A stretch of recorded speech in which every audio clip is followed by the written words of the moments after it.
नमस्कार दोस्तों, स्वागत है आप सभी का ड्रीम फ्यूचर एकेडमी के इस यूट्यूब प्लेटफॉर्म पर। इससे पहले वाली वीडियो में हमने भारतीय संविधान के बारे में कुछ बेसिक जानकारी दी थी, फिर उसके बाद बताया था भारतीय संविधान की प्रमुख विशेषताएं क्या थी।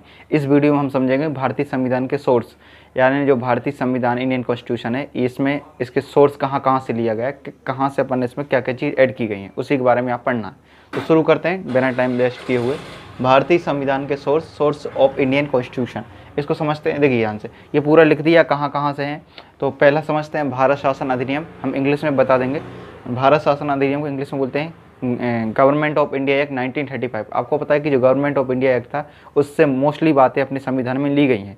अभी पढ़ाएंगे आपको, ये आगे नेक्स्ट वीडियो में यही पढ़ाएंगे आपको। तो देखिए भारत शासन अधिनियम 1935, इसमें गवर्नमेंट ऑफ इंडिया एक्ट 1935, इसमें अपन ने क्या लिया, न्यायपालिका लिया, जुडिशरी इसी से ली गई है, साथ ही CAG। ठीक है, देखो न्यायपालिका की जो चर्चा है, सुप्रीम कोर्ट की चर्चा है किसमें, अनुच्छेद 124 से है, और उसके बाद हाई कोर्ट की 214 से है। उसके बाद CAG comptroller and auditor general of India, इसकी चर्चा अनुच्छेद 148 में है। तो ये भी पढ़ेंगे अपन होता क्या है। ये सारे जो अकाउंट होते हैं उनको चेक करने का काम करता है। और लोक सेवा आयोग PSC, ठीक है, पब्लिक सर्विस कमीशन, इसकी चर्चा भी किसमें है, भारत शासन अधिनियम है। इसके अलावा जो अपने जो संविधान है इसमें 395 अनुच्छेद है, उसमें से आप देखेंगे 250 से प्लस, ठीक है, 250 प्लस जो आर्टिकल हैं वो कहाँ से लिए गए, भारत शासन अधिनियम से ही लिए गए। तो आप समझ सकते हैं ये कितना इंपॉर्टेंट है, भारत शासन अधिनियम 1935। तो अपना जो संविधान है ना, उसका ब्लूप्रिंट किसे कहा जाता है, भारत शासन अधिनियम 1935 को, क्योंकि इसमें देखो पूरा 250 से ज़्यादा अनुच्छेद इसी से लिए गए। लेकिन हर चीज़ लिखना यहाँ संभव नहीं, जब पढ़ेंगे तो आपको समझ में आ जाएगा कि क्या क्या चीज़ वहाँ से ली गई हैं। तो अभी आप ध्यान रखना, न्यायपालिका इसी से लिया गया, कैग इसी से लिया गया, और लोक सेवा आयोग। इसके अलावा 250 से ज़्यादा अनुच्छेद इसी से लिए गए अपन ने भारत शासन अधिनियम से। ये तो इम्पोर्टेंट है। बाकी और देखते हैं कहाँ से क्या लिया गया। यहाँ से अक्सर क्वेश्चन देखने को मिलते हैं।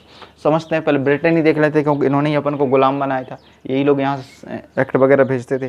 तो ब्रिटेन से देख लेते हैं।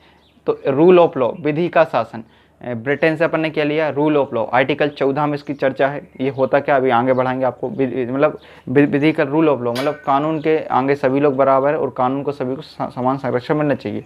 तो ये आर्टिकल 14 में इसकी चर्चा है, तो ये पढ़ाएंगे आपको, विधि का शासन। उसके बाद होती संसदीय शासन प्रणाली, इंग्लिश में से क्या बोलते हैं, पार्लियामेंट्री सिस्टम ऑफ गवर्नमेंट। संसदीय शासन प्रणाली मतलब यहाँ पर जो संसद है वो ही सर्वोच्च है, उसी के अनुसार शासन चलता है। लोकसभा राज्यसभा होती है, ठीक है, और उसका मुखिया कौन होता है, प्रेसिडेंट होता है। हालांकि प्रेसिडेंट औपचारिक रूप से प्रधान होता है, जो भी काम करते हैं PM करते हैं। तो इसके बारे में समझेंगे, संसदीय शासन प्रणाली क्या होती है, आर्टिकल में आएंगे। इसकी संसद की चर्चा आर्टिकल 79 में है।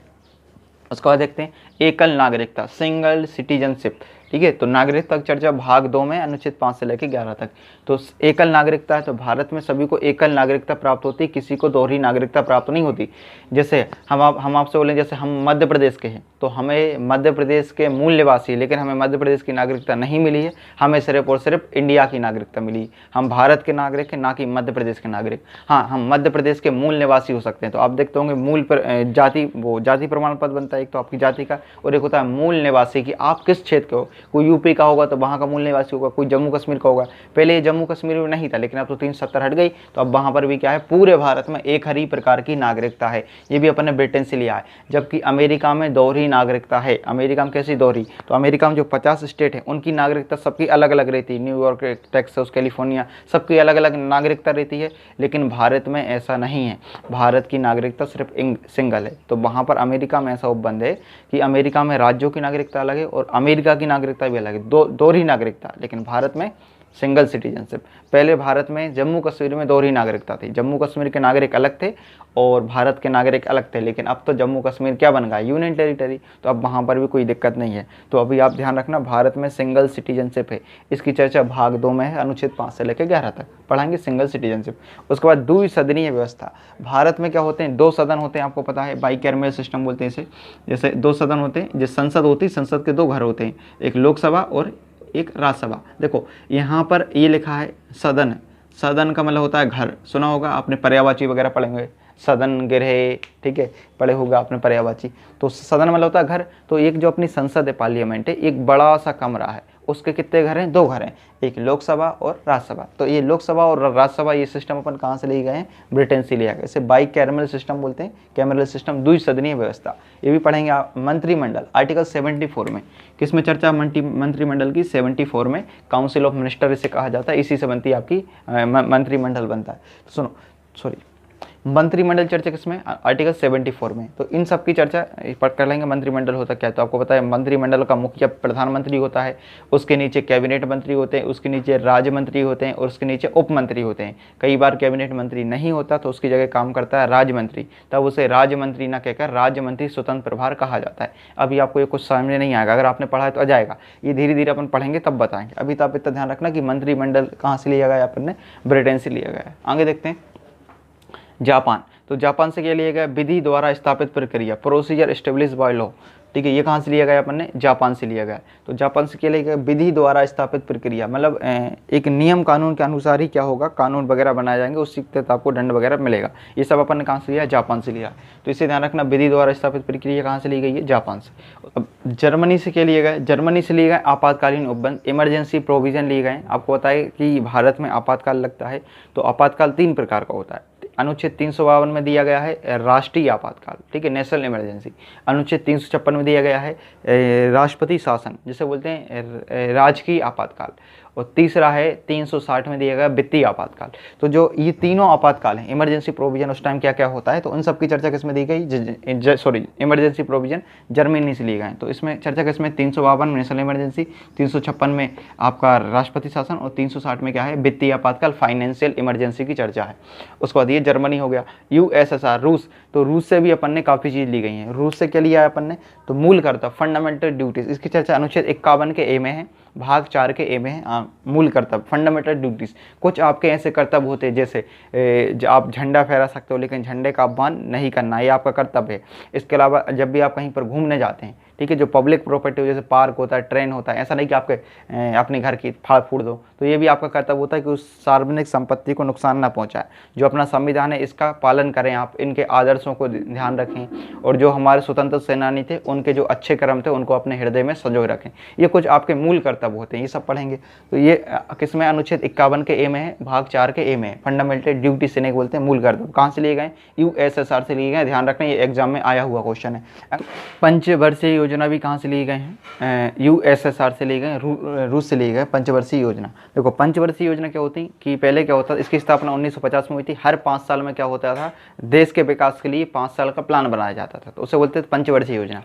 अब ये 2017 में अंतिम थी, 2012 से लेकर 2017 तक, जिसको मोदी जी ने खत्म कर दिया। अब तक 12 पंचवर्षीय योजना बन चुकी हैं और इसके स्थान पर क्या आ गया? 1 जनवरी 2015 को नीति आयोग की स्थापना की गई है।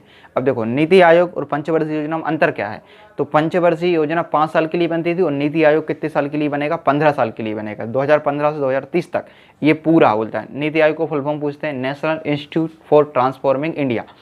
अब इसका अध्यक्ष कौन होता है? पीएम होता है। पंचवर्षीय योजना और नीति आयोग में अंतर क्या है? तो पंचवर्षीय योजना में राज्यों से नहीं पूछा जाता था हमें क्या विकास कैसे करना है, लेकिन नीति आयोग में राज्यों को भी शामिल करते हैं। इसे बोलते हैं सहकारवाद, कोऑपरेटिव इसे कहा जाता है। सहकारवाद पर वर्क करता है नीति आयोग, इसे आपको ध्यान रखना।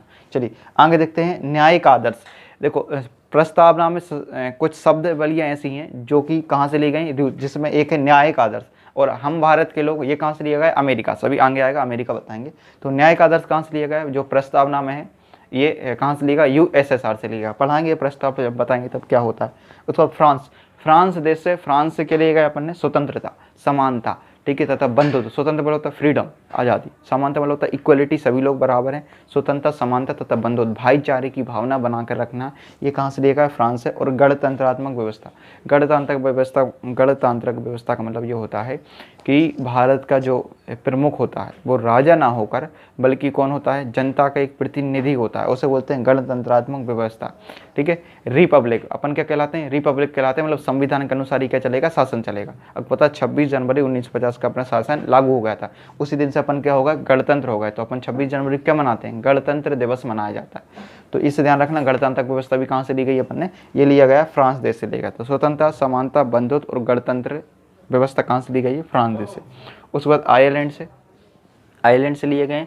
राज्य के नीति निर्देशक तत्व, शॉर्टकट में से बोलते हैं DPSP, directive principle of the state policy, अनुच्छेद 36 से लेकर 51 तक है, भाग 4 में है।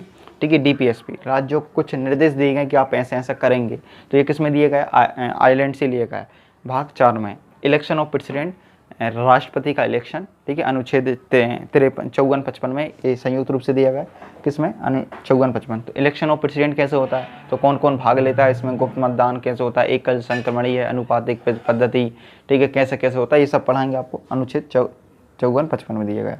राज्यसभा मनोनयन का अर्थ मतलब ये होता है, राज्यसभा मनोनयन का ये अर्थ होता है कि राज्यसभा में 12 लोगों का मनोनयन करते हैं, कौन, प्रेसिडेंट करते हैं। ठीक है, जो अलग अलग, देखो ये जो राज्यसभा जो होती है, ठीक है, इसमें 12 लोगों का मनोनयन होता है। तो लोकसभा में कितने को होता है, 2 लोगों का, कितने को होता है, 2 लोगों, राज्यसभा में 12 लोगों का। तो जो 12 लोग हैं ये कहाँ से मनोनीत होके जाएंगे, तो कला, विज्ञान, सामाजिक क्षेत्र, इन अलग अलग जगह से क्या जाएंगे, इसमें मनोनयन होता है राज्यसभा में। और मनोनयन काम कौन करता है, प्रेसिडेंट करते हैं अलग अलग। जैसे रेखा, एक हीरो ने, उसका मनोनयन हो गया, वो राज्यसभा सांसद है। ठीक है, इसके अलावा सचिन तेंदुलकर का भी हुआ शायद। तो ये इनका क्या होता है, मनोनयन होता है। कैसे होता है, क्यों होता है, ये आगे जाके पढ़ाएंगे राज्यसभा में जब पढ़ाएंगे। तो राज्यसभा की चर्चा किसमें, अनुच्छेद 80 में है, तो उसमें टाइम बताएंगे इसमें है क्या। तो चलिए अब देखते हैं ऑस्ट्रेलिया से क्या क्या लिया गया है। ऑस्ट्रेलिया से लिया गया है समवर्ती सूची, कनकरेंट लिस्ट। तो देखो हम आपको पढ़ाएंगे जो अनुसूची 7 है, ठीक, अभी जस्ट इसके नेक्स्ट वाली वीडियो में आपको अनुसूची में पढ़ा देंगे। तो देखो अनुसूची जो 7 है, ठीक है, उसमें 3 प्रकार की लिस्ट की चर्चा है। ठीक है, एक लिस्ट है, यहाँ लिख देते हैं, एक लिस्ट है जिसका नाम है यूनियन लिस्ट, हिंदी में बोलते हैं इसे संघ सूची। इस पर ऐसे कुछ विषय होते हैं जिन पर कानून बनाने का काम कौन करता है, केंद्र सरकार बनाती है। ठीक है, कुछ ऐसे सब्जेक्ट होते हैं, जैसे हम आपको होता है जनगणना, जनगणना केंद्र का विषय, इस पर राज्य कानून नहीं बना सकता। उसी प्रकार हम आपको एक एग्जांपल बताते हैं, स्टेट लिस्ट। दूसरी कौन सी लिस्ट होती है, स्टेट लिस्ट, हिंदी बोलते हैं राज्य सूची। इसमें कुछ ऐसे विषय होते हैं जिन पर कानून सिर्फ कौन बना सकता है, राज्य सरकार बना सकती है। जैसे शराब, ठीक है, शराब जो होती है वो राज्य सूची का विषय आता है। ठीक है, और एक होती है कंकरेंट लिस्ट, जिसे बोलते हैं समवर्ती सूची। कंकरेंट लिस्ट, समवर्ती सूची, ऐसी सूची होती है जिस पर दोनों कानून बना सकते हैं। दोनों कानून बना सकते हैं। तो सुनो ध्यान से, पहले यूनियन लिस्ट, इस पर कानून कौन बनाएगा, सिर्फ और सिर्फ केंद्र सरकार, इस पर राज्य सरकार कानून नहीं बना सकती। एक होती स्टेट लिस्ट, स्टेट लिस्ट पर कानून, राज्य सूची पर कानून सिर्फ और सिर्फ कौन बना सकता है, उससे राज्य बना सकती। ठीक, तो आपसे पूछें यूनियन लिस्ट में कितने विषय हैं, तो पहले 97 थे, अब 100 हो गए हैं, आपको सब बताएंगे। स्टेट लिस्ट में, ठीक है, स्टेट लिस्ट में पहले कितने थे, 51 52 थे, अब वो थोड़े कम कर दिए गए। इसके बाद कंकरेंट लिस्ट, समवर्ती सूची। तो समवर्ती सूची जो होती है इस पर दोनों कानून बना सकते हैं, मतलब केंद्र और राज्य दोनों। जैसे एग्रीकल्चर केंद्र का भी विषय है और राज्य का भी विषय है। जैसे आपको पता होगा अभी विवाद हुआ था, एग्रीकल्चर कानून किसने बनाया था, केंद्र सरकार ने बनाया था, तो घेर लिया था, दिल्ली को घेर लिया था किसानों ने, इसी की वजह से हो रहा था। कृषि पर कानून दोनों बना सकते हैं, लेकिन इसमें एक कंडीशन है, जब दोनों के बीच, देखो कृषि पर कानून राज्य ने बना दिया और केंद्र ने बना दिया, तो अब किसकी वैल्यू चलेगी, तो यहाँ पर केंद्र का वैल्यू बढ़ जाएगी और राज्य की वैल्यू घट जाएगी, मतलब केंद्र की बात ही मानी जाएगी अगर दोनों में विवाद हो रहा है। तो ये 2 प्रकार की चीज़ें होती है लिस्ट में। कितनी, तो अनुसूची 7 में 3 लिस्ट हैं। पहली लिस्ट का नाम है केंद्र सूची, राज्य सूची, समवर्ती सूची। तो जो तीसरे नंबर की समवर्ती सूची, ये कहाँ से लिया गया है, ऑस्ट्रेलिया से। ठीक है, ध्यान रखना, ऑस्ट्रेलिया समवर्ती, इसे कंकरेंट लिस्ट, इस पर दोनों कानून बना सकते हैं। उसके बाद है संयुक्त अधिवेशन, जॉइंट सेशन। तो जॉइंट सेशन होता क्या है, तो ध्यान समझिए इसमें होता क्या है। जॉइंट, इसको मिटा देते हैं, यहीं पर लिख देते हैं। देखो जॉइंट सेशन क्या होता है कि जो ये लोकसभा होती है और ये राज्यसभा होती है, जब कभी भी, ठीक है, जो लोकसभा के जो 545 लोग होते हैं, अगर इनमें कोई विवाद हो जाता है, या राज्यसभा में 245 लोग हो जाते हैं, देखो सुनो ध्यान से, इसे समझना, लोकसभा में 545 लोग हैं, राज्यसभा में 245 लोग हैं। जब कोई ये विधेयक यहाँ पारित करके भेजती है राज्यसभा में, और राज्यसभा उससे पारित करने से मना कर दे, या 6 महीना ज़्यादा के लिए रोक दे, या राज्यसभा ने कोई बिल यहाँ भेजा लोकसभा में, लोकसभा उसको रोक दे, 6 महीने ज़्यादा रोक दे, तो यहाँ के इन दोनों के बीच में जब दोनों की बात नहीं बन रही, जब दोनों में विवाद हो गया, तब क्या होता है, प्रेसिडेंट क्या बुलाता है, दोनों को जॉइंट सेशन बुलाता है। बोले राज्यसभा वाले तुम यहाँ हो, लोकसभा वाले तुम यहाँ हो, इसे बोलते हैं सेंट्रल हॉल। दोनों को बुलाते हैं, तो 545 और 245 लगभग 790 लोग, ये 790 यहाँ आके बैठ जाते हैं। तो आपसे बोलेंगे जॉइंट सेशन बुलाता कौन है, प्रेसिडेंट। लेकिन अब 500 245 545 790 हो जाएंगे, इन सबको कंट्रोल कौन करता है, तो लोकसभा का अध्यक्ष। तो सीधा क्वेश्चन आएगा, लोकसभा के अध्यक्ष किसकी अध्यक्षता करता है, जॉइंट सेशन की। लेकिन जॉइंट सेशन को बुलाता कौन है, प्रेसिडेंट बुलाता है। तो ये जॉइंट सेशन जो है ना, ये कहाँ से लिया गया है अपन ने, ये लिया गया है ऑस्ट्रेलिया के संविधान से। इसकी चर्चा किस में है, इसकी चर्चा अनुच्छेद 108 में है। पढ़ाएंगे आगे जाके आपको ये होता क्या है जॉइंट सेशन, अभी फिलहाल के लिए इतना समझिए। दूसरा होता है कनाडा। कनाडा से यूनियन सिस्टम लिया गया, संघात्मक व्यवस्था। संघात्मक व्यवस्था मतलब होता है संघ ही सर्वोच्च होता है, ठीक है, सबसे ऊपर होता है केंद्र सरकार, राज्य सरकार, फिर गांव में ग्राम पंचायत और नगरों में नगर पंचायत। ये होती संघात्मक व्यवस्था, यहीं से ली गई। उसका डिस्ट्रीब्यूशन ऑफ पावर, यही अभी बताया distribution of power, distribution of power में क्या बताया था, शक्तियों का विभाजन, ठीक है। डिस्ट्रीब्यूशन ऑफ पावर, शक्तियों का विभाजन, इसका मतलब ये होता है कि केंद्र के कुछ ऐसे कानून होते हैं जिस पर केंद्र बनाएगी, राज्य में राज्य बनाएगी और संवर्ती में दोनों बनाएगी। इसे बोलते हैं डिस्ट्रीब्यूशन ऑफ पावर, शक्तियों का विभाजन। तो सभी एक के पास सारी शक्ति नहीं, सबको बांट दिया गया। अनुसूची 7 में ये दिया गया है। उसके बाद राज्यपाल की नियुक्ति, अपॉइंटमेंट ऑफ द गवर्नर, इसकी अनुच्छेद 153 में इसकी चर्चा है, अपॉइंटमेंट ऑफ गवर्नर। तो गवर्नर का अपॉइंटमेंट कैसा होगा, ये कहाँ से लिए गए, कनाडा से लिए गए। तो कनाडा से क्या क्या है, संघात्मक व्यवस्था, शक्तियों का विभाजन और राज्यपाल की नियुक्ति। इंपॉर्टेंट क्वेश्चन है, ध्यान रखना। राज्यपाल की नियुक्ति हमने आपको बताया था, एक होती है केंद्र सूची, एक होती है राज्य सूची और एक होती है संवर्ती सूची। ये तो इसके अलावा होती है, लेकिन भविष्य में कई ऐसे कानून, देखो भविष्य में कई ऐसे नियम कानून आएंगे जिनकी चर्चा संविधान में नहीं। जैसे जब संविधान बना था 1950 में, उस टाइम कंप्यूटर के बारे में कुछ जानता नहीं था, साइबर क्राइम के बारे में कुछ जानता नहीं था।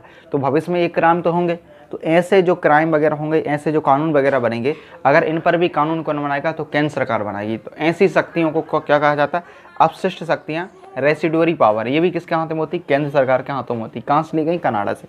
तो देखो 3 सूचियाँ होती, केंद्र सूची, राज्य सूची, संवर्ती सूची। केंद्र में केंद्र बनाएगी, राज्य में राज्य और संवर्ती में दोनों। लेकिन ऐसे भविष्य में जो कानून बनेंगे जिनकी चर्चा नहीं, जैसे एआई, अभी रोबोट की कोई चर्चा नहीं है, लेकिन भविष्य में रोबोट वगैरह बनेंगे तो वो भी कोई अपराध करेंगे, तो उनसे संबंधित कानून कौन बनाएगा, तो केंद्र सरकार बनाएगी। ऐसी शक्तियों को अपशिष्ट शक्तियाँ, रेसिडुअरी पावर कहा जाता है। इसके अलावा जीएसटी सुना होगा, गुड्स एंड सर्विसेज टैक्स, ये भी कहाँ से लिया गया, कनाडा से लिया गया अपन। चलो, तो ये कनाडा का हो गया। उसके बाद देखते हैं अमेरिका, इंपॉर्टेंट है अमेरिका। देखो ये सारे इंपॉर्टेंट है। अमेरिका को देखते हैं, अमेरिका से क्या क्या लेगा। जैसे we the people of India, प्रस्तावना जो प्रियम्बल है उसमें एक शब्द है वी द पीपल इंडिया, हम भारत के लोग, ठीक है। तो हम भारत के लोग कहाँ पर, प्रस्तावना में, कहाँ से लिया, अमेरिका में। वहाँ पर लिखा है we the people of America, क्या लिखा है, we the people of America. लेकिन अब अमेरिका तो नहीं लिखा, तो भारत के लोग हैं, हमने क्या लिख दिया, हम भारत के लोग। ये कहाँ से लिए, अमेरिका से लिएगा, we the people of India. उसके बाद देखो फंडामेंटल राइट्स, मौलिक अधिकार, भाग 3 में अनुच्छेद 12 से 35 तक इनकी चर्चा है। फंडामेंटल राइट्स की कुछ ऐसे अधिकार होते हैं जो आपको दिए जाते हैं सरकार के द्वारा, ये बाय बर्थ आपको प्राप्त होते हैं। जैसे घूमने फिरने की स्वतंत्रता, बोलने की स्वतंत्रता, ठीक है, और धर्म को मानने की स्वतंत्रता, ये सारे फंडामेंटल राइट्स होते हैं। इनकी चर्चा करेंगे भाग 3 में। उसके बाद होता है स्वतंत्र न्यायपालिका।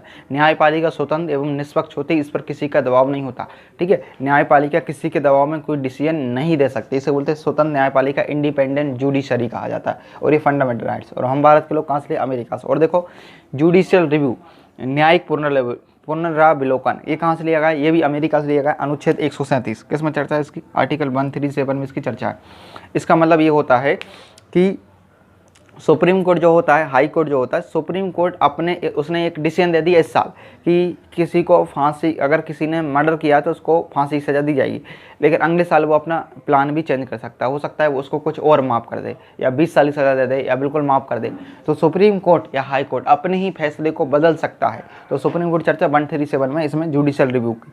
तो जुडिशियल रिव्यू क्या होता है, अपने ही फैसले को बदलना, न्यायिक पुनरावलोकन, अपने ही फैसले को बदलना, ये पावर किसके पास है, सुप्रीम कोर्ट के पास है, ठीक है।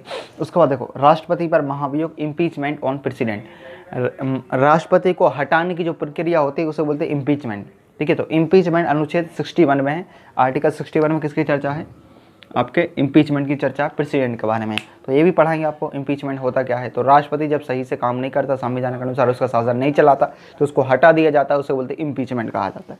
ये भी कहाँ से लिया गया है, अमेरिका से लिए। उसके बाद सुप्रीम कोर्ट और हाई कोर्ट के जजों को हटाने की प्रक्रिया, ठीक है। सुप्रीम कोर्ट में जो जज होते हैं और हाई कोर्ट में जो जज होते हैं उनको कैसे हटाया जाएगा, ये भी अपन ने कहाँ से लिया गया है, ये अमेरिका के संविधान से लिया गया है। तो अमेरिका से क्या क्या हो गया, हम भारत के लोग, फंडामेंटल राइट, स्वतंत्र न्यायपालिका, न्यायिक पुनरावलोकन, जुडिशियल रिव्यू, राष्ट्रपति पर महाभियोग, इम्पीचमेंट ऑफ प्रेसिडेंट, और सुप्रीम कोर्ट और हाई कोर्ट के जजों को कैसे हटाया जाएगा, इसकी प्रक्रिया अमेरिका से ली गई। वित्तीय आपातकाल, फाइनेंशियल इमरजेंसी, आर्टिकल 360 कहाँ पर दिया गया, आर्टिकल 360, तो ये भी कहाँ से लिया गया, अमेरिका के संविधान से लिया गया है। इसके बाद लास्ट देखते हैं दक्षिण अफ्रीका। दक्षिण अफ्रीका में संविधान संशोधन, कॉन्स्टिट्यूशन अमेंडमेंट आर्टिकल 368 में दिया गया है इसके बारे में। ठीक है, संविधान संशोधन क्या होता है कि संविधान में चेंज करना, संविधान में कुछ नया ऐड करना, उससे बोलते हैं संशोधन करना। जैसे आप मोबाइल लेते हो तो हमेशा अपडेट होता रहता है, यूट्यूब देखना हर 15-20 दिन में अपडेट होता है, व्हाट्सएप अपडेट होता रहता है। अपडेट में क्या होता है, नई चीज़ ऐड हो जाती, ठीक, उसमें नए नए फीचर्स आ जाते। तो उससे बोलते हैं जब संविधान में नए नए फीचर्स ऐड करना है, जब संविधान में नई बात ऐड करना है, तो उसे बोलते हैं कॉन्स्टिट्यूशन अमेंडमेंट, संविधान संशोधन। इसकी प्रक्रिया आर्टिकल 368 में दी गई है, तो ये भी पढ़ेंगे। उसके बाद राज्यसभा में सदस्यों का निर्वाचन। देखिए राज्यसभा में कहाँ से कितने सदस्य जाएंगे, कितना को निर्वाचन होगा। जैसे मध्य प्रदेश की बात करें तो मध्य प्रदेश में 11 सदस्यों का निर्वाचन होता है राज्यसभा के लिए। तो अलग अलग राज्यों से अलग अलग होता है, आपको अपने स्टेट का राज्यसभा में निर्वाचन पता होना चाहिए। ठीक है, चलो ये हो गए आपके भारतीय संविधान के सोर्स, कहाँ कहाँ से क्या क्या लिया गया। आप इस वीडियो को 2-3 बार देख लीजिए, आपको ये पूरा समझ में आ जाएगा। ठीक है, मिलते हैं नेक्स्ट वीडियो में। ठीक, थैंक यू।